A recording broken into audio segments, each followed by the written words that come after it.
For 84 days, he caught nothing. No fish, no luck, no hope. But on day 85, everything changed. This isn't just a fishing story.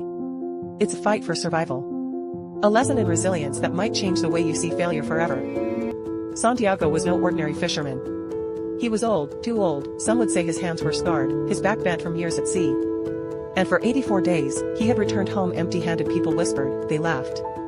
Some even called him Soleo, the worst kind of unlucky. But Santiago? He didn't care, he wasn't finished. On the 85th day, before the sun even rose, he set sail alone, farther than ever before, deeper into the unknown, because for him, this wasn't just fishing, this was proof that he still had fight left in him, and by the time he cast his line that day, he had no idea his greatest battle was about to begin. At first, nothing, just the soft lull of the waves. The sun climbed higher, beating down on Santiago's weathered skin, then a sudden, violent tug. The line burned through his fingers as something massive pulled, nearly yanking him overboard. He had hooked a giant marlin, the biggest he had ever seen. Santiago's heart pounded, he braced himself, gripping the rope with all his strength. But then came the twist, the fish refused to give up. Instead of surfacing, the marlin dragged him deeper into the open sea. Hour after hour, night after night, the battle raged on. Santiago's hands bled, his muscles screamed, hunger at his stomach. But he held on because this wasn't just a fish anymore. This was his fight to prove he was still a man.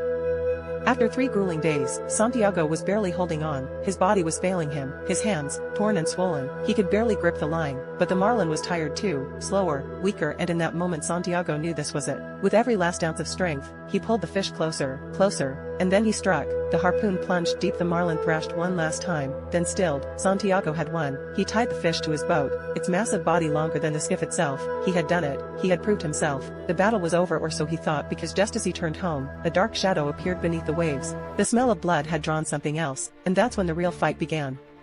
The first shark came fast, a gray blur slicing through the water, then a violent splash. Teeth sank into the marlin's flesh. Santiago's heart pounded, not after everything he had been through. He grabbed his harpoon and struck. The shark twisted, thrashed, then sank, lifeless, but the ocean was merciless. More came, gnashing teeth, cold, black eyes. They tore into the marlin, ripping away everything Santiago had fought for. He swung his oar, he fought until he had nothing left, but it was useless. By the time he reached shore, all that remained was a skeleton. People pitied him, they saw a man who lost, but Santiago? He didn't see it that way, because real failure? That would have been giving up. Success isn't just about what you bring home, it's about the fight you put up. Santiago set out to prove he still had strength, that he still had purpose, and in the end, he did not by the fish he caught, but by the battle he refused to surrender. He went farther than anyone dared. He faced the sea, the sharks, and even himself. And though he returned with nothing but bones, he came back with something greater, an unbroken spirit. He set out to prove himself, and in the end, he did, but not in the way anyone expected, because sometimes, the real victory isn't in what you win, it's in what you refuse to lose. Have you ever fought for something, only to lose in the end?